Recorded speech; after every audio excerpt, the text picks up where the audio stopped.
वक्रतुंड महाकाय सूर्यकोटि समप्रभा निर्विघ्नं कुरु मे देव सर्वकार्येषु सर्वदा। रविराज प्रदान सदैव करें, शशि शीतलता नित देते रहें। छेति नंदन नंदन का सुख दें, बोध बुद्धि विवेक बढ़ाते रहें। गुरु गौरवशाली बनावे सदा, गुरु गौरवशाली बनावे सदा। भृगुभोग सदैव दिलाते रहें। शनि राहु सुखों से भरे घर को, शनि राहु सुखों से भरे घर को। और केतु ध्वजा फहराते रहें। हरि ब्रह्मा महेश सुरेश सदा, हरि ब्रह्मा महेश सुरेश सदा। नित मंगल काज कराते रहें। शनि राहु सुखों से भरे घर को, और केतु ध्वजा फहराते रहें। रविराज प्रदान सदैव करें, शशि शीतलता नित देते रहें। नमस्कार। दिव्य ज्योतिष परामर्श केंद्र में आप सभी लोगों का हृदय से स्वागत है। मित्रों, सबसे पहले तो आप सभी लोगों के सुखमय एवं मंगलमय जीवन की मैं मंगलमय कामना करता हूँ। ईश्वर से प्रार्थना करता हूँ कि आप सभी लोगों का जीवन सुखी, संपन्न एवं समृद्ध हो। प्रिय मित्रों, जैसा कि आप सभी लोग जानते हैं, पिछले कुछ दिनों से लगातार मैं अपनी YouTube चैनल दिव्य ज्योतिष परामर्श केंद्र पर विभिन्न विषयों पर आधारित ज्योतिषीय चर्चा पर चर्चा कर रहा हूँ, जिसके अंतर्गत सबसे पहले हमने आपको ये बताने का प्रयास किया कि ज्योतिष विज्ञान का हमारे जीवन में क्या महत्व है। उसके बाद फिर हमने एक छोटा सा टॉपिक उठाया कि प्रत्येक कुंडली में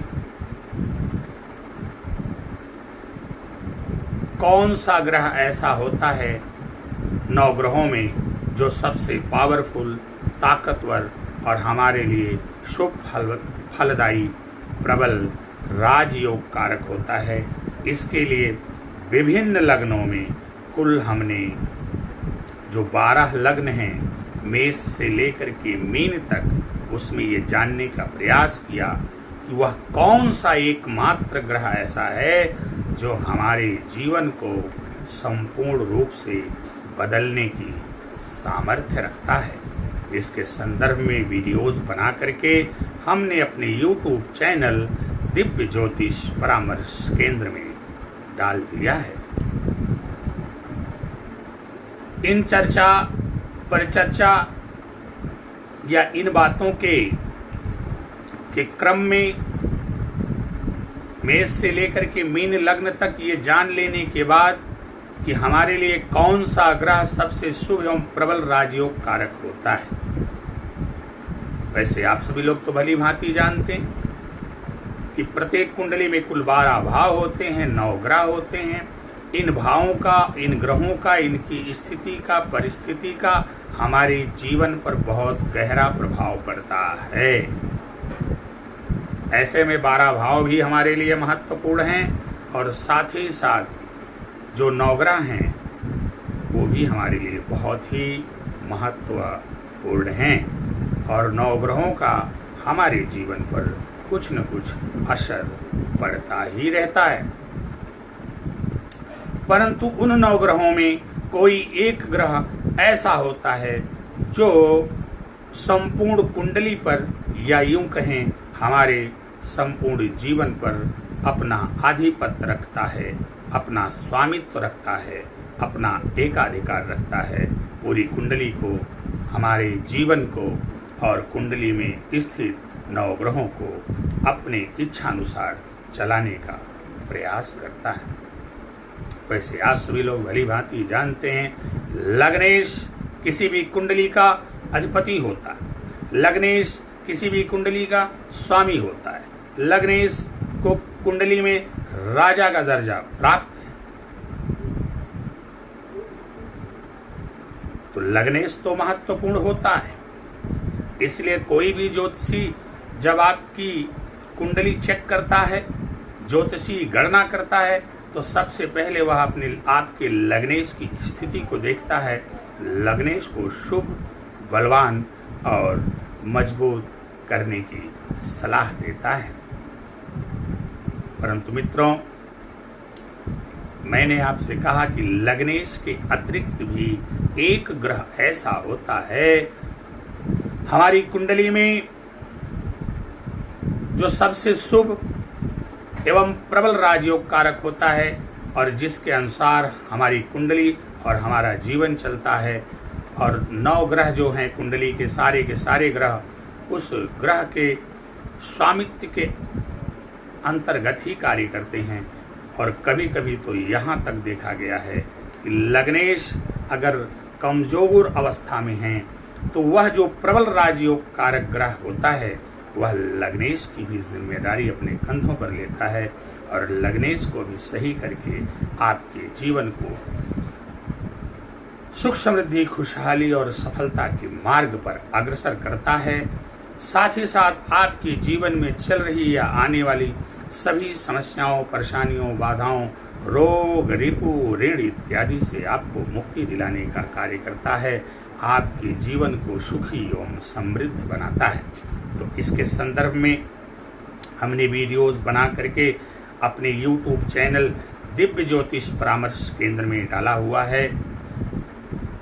इसके अलावा फिर हम दूसरे विषय पर आए, वह विषय भी हमारा एक प्रकार से संक्षिप्त ही कहा जाएगा, क्योंकि उस विषय पर हमने जो चर्चा किया वो चर्चा केवल इस संदर्भ में किया कि आप किसी भी लग्न के हों, आप किसी भी लग्न के हों तो आपको कौन सा रत्न धारण करना चाहिए या फिर किस प्रकार का उपाय करना चाहिए। इसको लेकर के मेष से लेकर मीन लग्न तक हमने चर्चा किया और मेष से लेकर के मीन लग्न तक हमने ये बताने का प्रयास किया कि हमारे लिए कौन सा रत्न उपयुक्त है या फिर किस प्रकार का उपाय करना श्रेष्ठ है। ये सारे वीडियोस बना करके हमने अपने YouTube चैनल दिव्य ज्योतिष परामर्श केंद्र में डाल दिया है। प्रिय मित्रों, इससे पहले कि हम चर्चा आगे बढ़ाएं, एक बार पुनः हम आपसे ये कहना चाहेंगे, जैसा कि बार बार हम कहते हैं कि यदि आप हमारे चैनल पर नए हैं तो सबसे पहले आप हमारे चैनल को सब्सक्राइब कर लें, बेल आइकॉन का बटन दबा दें और हमारे चैनल में जाने के बाद हमारे वीडियोस को देखें, लाइक करें, कमेंट करें, शेयर करें, ताकि आपके साथ साथ दूसरे लोग भी उन बातों को सुन सकें और उनसे लाभान्वित हो सकें। वैसे मित्रों, हमने जो भी वीडियोस बना करके डाले हुए हैं सब आपके लिए बहुत ही महत्वपूर्ण हैं। यदि आप हमारे चैनल में जाकर के उन वीडियोस को देखते हैं और वीडियोस को देखने के बाद उसमें जो उपाय बताए गए हैं, चाहे रत्नों को धारण करने की बात की गई हो या फिर किसी प्रकार के उपायों को करने की बात की गई हो, यदि आपने हमारी बातों का अनुसरण करते हुए अक्षरशः हमारी बातों का पालन किया, उस पर चलने का प्रयास किया, रत्नों द्वारा या उपायों द्वारा यदि आपने अपने योग कारक ग्रहों को शुभ और बलि कर लिया, तो ये मान करके चलिए आपका जीवन सुख समृद्धि खुशहाली एवं सफलता के मार्ग पर अग्रसर होगा। आपके जीवन में चल रही आने वाली जो भी समस्याएं, परेशानियां, बाधाएं, रोग, ऋण इत्यादि हैं, सबका शमन होगा। आप समाज में प्रतिष्ठित होंगे, आप धनवान बनेंगे, आप सुखी और संपन्न होंगे। आज की जो हमारी चर्चा है, आइए अपने विषय पर आते हैं। आज हम एक छोटी सी चर्चा लेकर के आपके बीच में उपस्थित हुए हैं कि इस दुनिया में आने के बाद, इस संसार में आने के बाद हम अथक परिश्रम करते हैं, कड़ी मेहनत करते हैं, जी तोड़ मेहनत करते हैं, बहुत ज़्यादा संघर्ष करते हैं, बावजूद इसके हमको सफलता नहीं मिल पाती है। वहीं कुछ लोग ऐसे होते हैं जो हमसे कम मेहनत करते हैं, हमसे कम संघर्ष करते हैं, लेकिन हमसे बहुत जल्दी उनको सफलता मिल जाती है। उनका जीवन सुखी, संपन्न एवं खुशहाल हो जाता है। मित्रों, कभी आपने इस पर विचार किया? क्या कभी गंभीरता से आपने इस पर ध्यान दिया कि आखिर वो कारण क्या है जिसकी वजह से एक व्यक्ति जो हमसे कम मेहनती है, कम परिश्रमी है, कम प्रयास करता है, कम संघर्ष करता है, लेकिन हमसे ज़्यादा कामयाब होता है, और वहीं एक हम हैं कि हमारे सामने संघर्षों का पहाड़ है। हम बहुत कठिन मेहनत करते हैं, बहुत परिश्रम करते हैं, फिर भी हम असफल हैं, हम समस्याओं से घिरे हुए हैं, हमारे परिवार की स्थिति ठीक नहीं, कलहपूर्ण माहौल बना हुआ है, परिवार में रोगियों की संख्या ज़्यादा है, परिवार में कुछ सदस्य ऐसे हैं जिनका विवाह नहीं हो पा रहा है, परिवार में कुछ सदस्य ऐसे भी हैं जिनका वैवाहिक जीवन डिस्टर्ब चल रहा है, पति पत्नी के बीच अनबन चल रही है, कोर्ट केस कचहरी, यहाँ तक कि तलाक तक की नौबत आ चुकी है। ये सारी स्थितियाँ दिखाई देती हैं। साथ ही अगर कोई व्यापार बिजनेस है हमारे परिवार में, तो उसकी वृद्धि विकास नहीं हो पा रही। साथ ही साथ हम कोई बिजनेस व्यापार करना चाहते हैं तो हमको सफलता नहीं मिल पा रही है। हमारा परिवार कर्ज के बोझ तले दबा जा रहा है। सभी लोग, परिवार के अधिकांश सदस्य डिप्रेशन और फ्रस्ट्रेशन के शिकार होते चले जा रहे हैं। परिवार में कलहपूर्ण माहौल बना हुआ है। कुल मिला जुला के कहें तो चाहे पारिवारिक जीवन हो, चाहे सामाजिक जीवन हो, सब कष्टप्रद और असंतोषजनक हो गया। आखिर में कारण क्या है?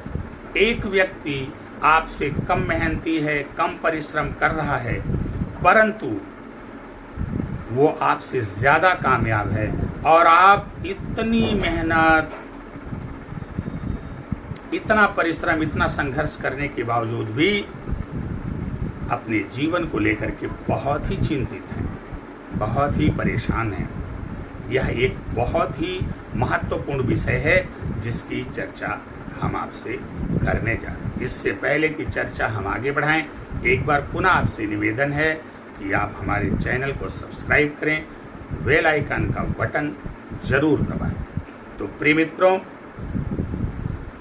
जब इस प्रकार की स्थितियां हों, आपके आसपास पड़ोस में, आपके सगे संबंधियों में ऐसा देखने को मिले, अगल बगल में ऐसा देखने को मिले, समाज में ऐसा देखने को मिले कि एक व्यक्ति है जो कम संघर्ष कर रहा है, कम मेहनत कर रहा है, लेकिन वो ज़्यादा कामयाब है, और आप कठिन परिश्रम करते हो, जी तोड़ मेहनत करते हो, हड्डी से हड्डी बजा दे रहे हो, परंतु इसके बावजूद भी आपको सफलता नहीं मिल पा रही है। आप संकटों में घिरते चले जा रहे हो, कठिनाइयों का सामना आपको बहुत ज़्यादा करना पड़ रहा है, नाना प्रकार की असंगतियों, विसंगतियों, कुसंगतियों का सामना करना पड़ रहा है, परिवार का माहौल पूरी तरह से डिस्टर्ब हो चुका है, आप इस बात पर ध्यान दीजिए। इसका रहस्य क्या है? आखिर क्यों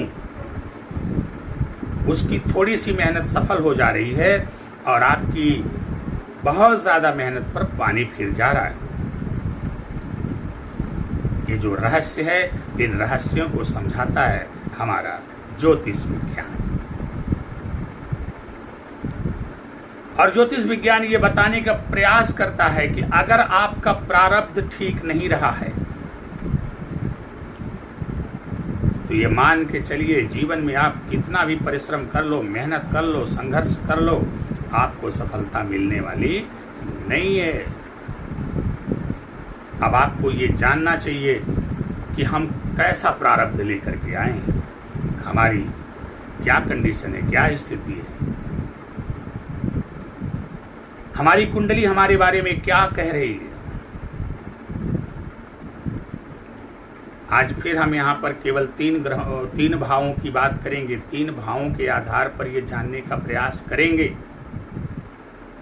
कि हमारा प्रारब्ध कैसा रहा है। आप जानते हो, जीवन में कामयाबी हासिल करने के लिए 3 लोगों का साथ होना नितांत आवश्यक है। एक तो स्वयं आप, दूसरा आपके पितर, और तीसरा प्रकृति, भगवान, देव। इन तीनों का जब हमें साथ मिलता है तभी जाकर के हम जीवन में सुखी, संपन्न, समृद्ध एवं खुशहाल हो पाते हैं।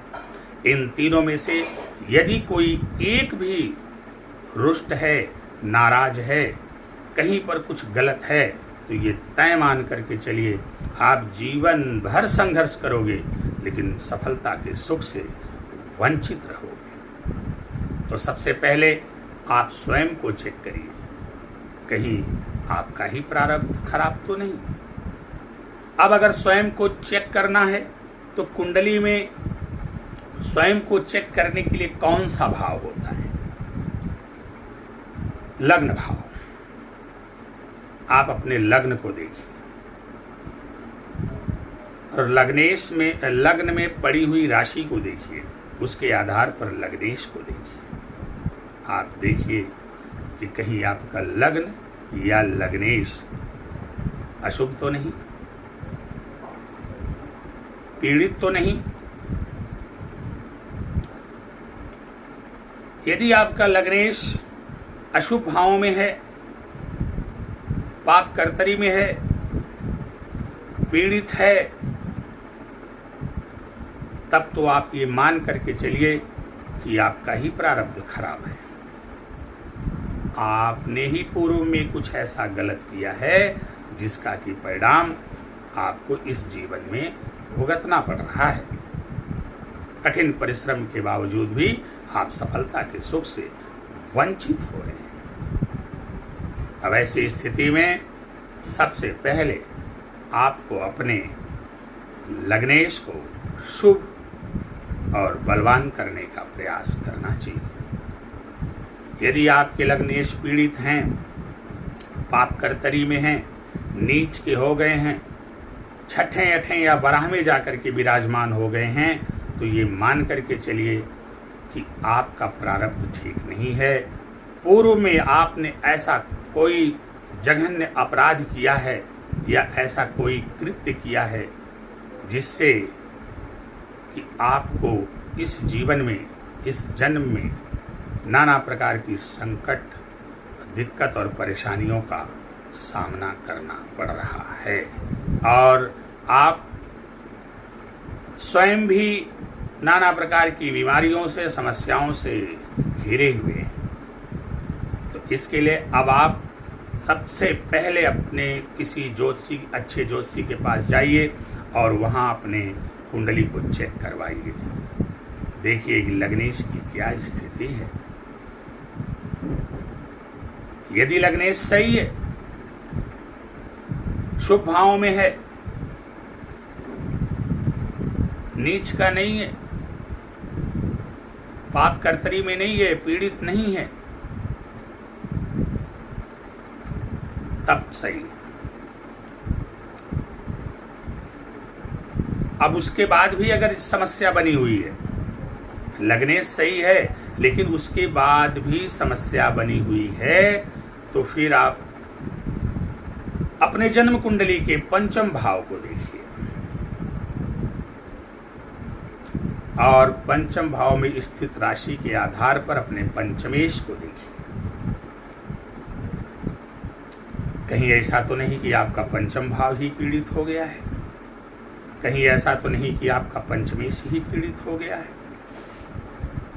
पंचम भाव या पंचमेश के पीड़ित होने का तात्पर्य होता है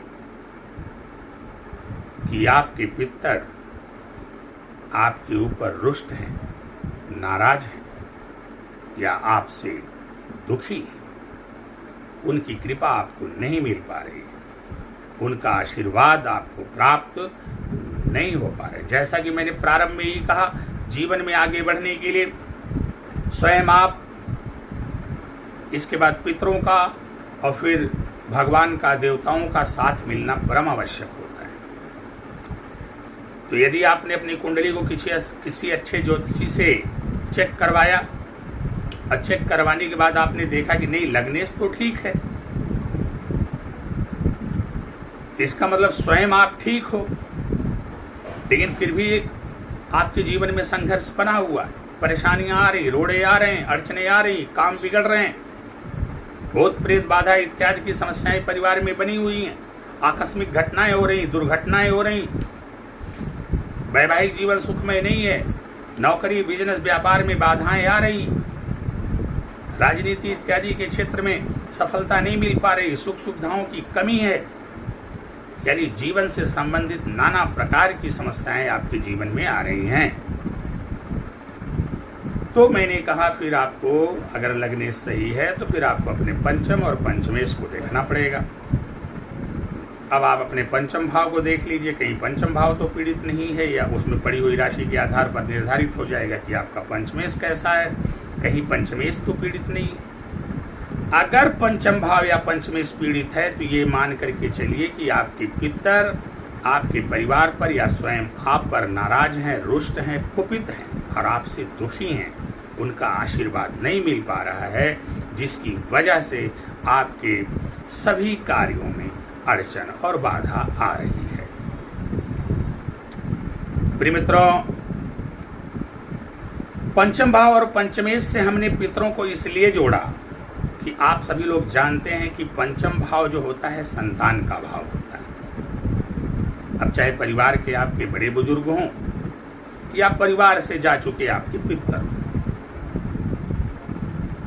इनको उम्मीद और आशा किससे रहती? अपने संतान से रहती कि हमारी संतान हमारा ख्याल करेगी, हमारी संतान हमारी सेवा करेगी, हमारी संतान हमें मान सम्मान इज्जत देगी, हमारी संतान हमें शांति प्रदान करेगी, हमारी संतान मरणोपरांत हमारा श्राद्ध करेगी, आवागमन के बंधन से हमें मुक्ति दिलाएगी।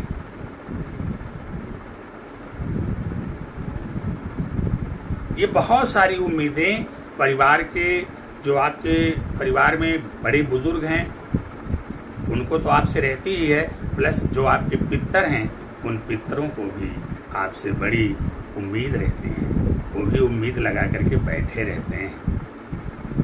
और कम से कम ऐसी अवस्था में कि जब आपके खानदान में किसी भी सदस्य द्वारा, परिवार के किसी भी सदस्य द्वारा पितरों का अपमान किया गया है, उनको तिरस्कृत किया गया, उनको अपमानित किया गया है या उनके अधिकारों से वंचित किया गया है, ऐसी स्थिति में अगर वो कुपित हैं तब तो आपका प्रथम कर्तव्य बनता है कि सबसे पहले आप उन्हें प्रसन्न करने का प्रयास करें।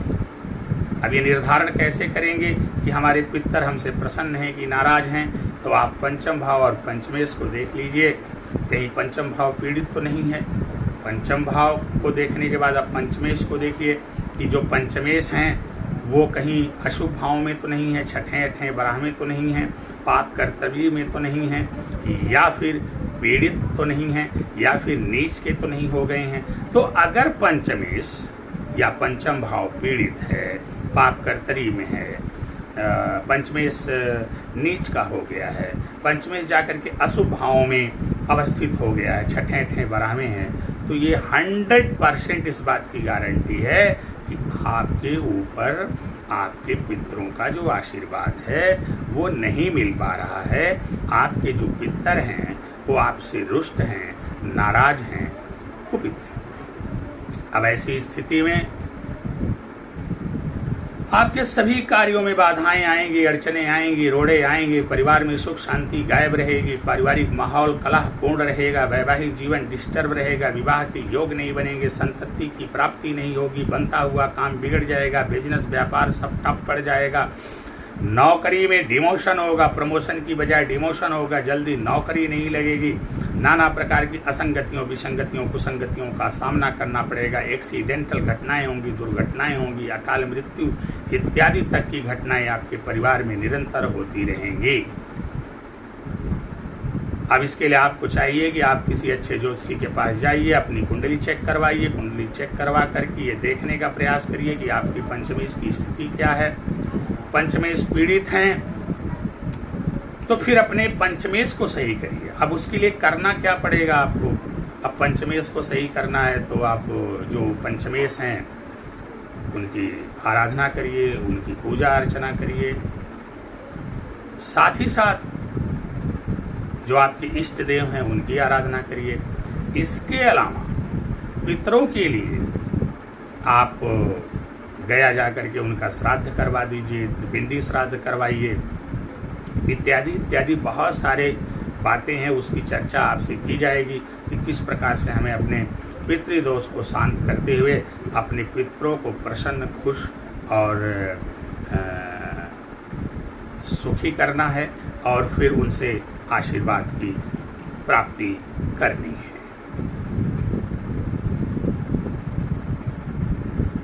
तो यदि आप अपने पितरों को प्रसन्न कर लेंगे तो फिर इन सारी समस्याओं से आपको छुटकारा मिलेगा। आपका जीवन सुख समृद्धि खुशहाली सफलता के मार्ग पर अग्रसर होगा। आपके जीवन में चल रही या आने वाली जो भी समस्याएं, परेशानियां, बाधाएं, रोग, ऋण, ऋण इत्यादि हैं, सबका शमन होगा। आपका जीवन सुखी एवं संपन्न हो जाएगा। अब आप किसी अच्छे ज्योतिषी के पास गए, आपने देखा कि आपका लग्नेश भी सही है, शुभ भाव में, और आपने देखा कि आपका पंचमेश भी सही है, शुभ भाव में है। देखिए, अगर पंचमेश सही है, शुभ भाव में है, तो इसका मतलब ये हो गया कि अब आपके ऊपर पितरों की कृपा है, पितर आपसे प्रसन्न है, यह पंचमेश तय करता है। लेकिन इसके बावजूद भी आपके जीवन में संघर्ष बना